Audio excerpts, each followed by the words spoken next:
एक गांव में कोने में स्थित एक छोटे से घर में रमेश और उसकी माँ रहते थे।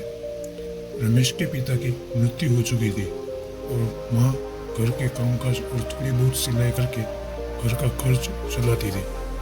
रमेश को भी पढ़ाई के साथ साथ अपनी माँ की मदद करनी पड़ती थी। रमेश के मन में एक सपना था, वो बड़ा होकर एक सफल इंजीनियर बनना चाहता था ताकि अपने परिवार की हालत सुधार सके। रमेश की माँ हमेशा उसे समझाती थी, बेटा मेहनत से बड़ा कोई धर्म नहीं होता। अगर तुम सच्ची लगन और मेहनत से काम करोगे तो कोई भी मंजिल दूर नहीं होगी। रमेश को अपनी माँ की बातें हमेशा याद रहती और वह अपनी पढ़ाई में मन लगाकर मेहनत करता था। गांव के स्कूल में रमेश हमेशा सबसे अव्वल आता था। उसकी मेहनत और लगन को देखकर उसके शिक्षक भी उसे प्रोत्साहित करते थे। एक दिन स्कूल में एक प्रतियोगिता हुई जिसमें रमेश ने प्रथम स्थान प्राप्त किया। पुरस्कार समारोह के दौरान गांव के एक प्रतिष्ठित व्यक्ति शर्मा जी ने रमेश को देखा और उसकी कहानी सुनी। शर्मा जी ने रमेश की मेहनत और लगन से प्रभावित होकर उसकी मदद करने का निर्णय लिया। शर्मा जी ने रमेश को शहर के एक अच्छे से स्कूल में दाखिला दिलाने का प्रबंध किया और उसकी पढ़ाई का खर्च भी उठाया। रमेश ने यह सुनकर अपनी माँ से कहा, माँ मुझे शहर जाने का मौका मिला है, मैं वहाँ जाकर खूब मेहनत करूँगा और एक दिन आपके सारे सपने पूरा करूँगा। रमेश ने शहर में दाखिला लिया और वहाँ भी अपनी मेहनत और लगन से पढ़ाई की। उसने हर रोज घंटे पढ़ाई की और अपने विषयों में गहराई से समझने का प्रयास किया। शहर के स्कूल में भी उसने बहुत अच्छे अंक हासिल किए और उसकी मेहनत का फल उसे मिला। उसने इंजीनियरिंग के लिए एक प्रतिष्ठित कॉलेज में दाखिला प्राप्त किया। कॉलेज के दौरान भी रमेश ने अपनी मेहनत और लगन को कम नहीं होने दिया। वो हमेशा सबसे पहले क्लास में पहुंचता और देर रात तक पढ़ाई करता। उसके साथी उसकी मेहनत देखकर हैरान होते थे, लेकिन रमेश ने कभी किसी की परवाह नहीं की।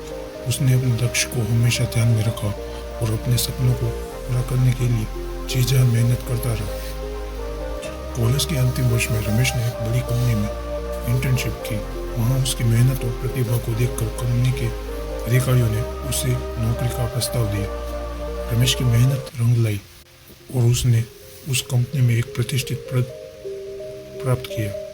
अब रमेश एक सफल इंजीनियर बन चुका था और उसका सपना सच हो चुका था। रमेश अपनी पहली तनख्वाह से अपनी माँ के लिए एक सुंदर सा घर खरीदा और उन्हें शहर में बुला लिया। उसकी माँ की आंखों में आंसू थे, लेकिन यह खुशी के आंसू थे।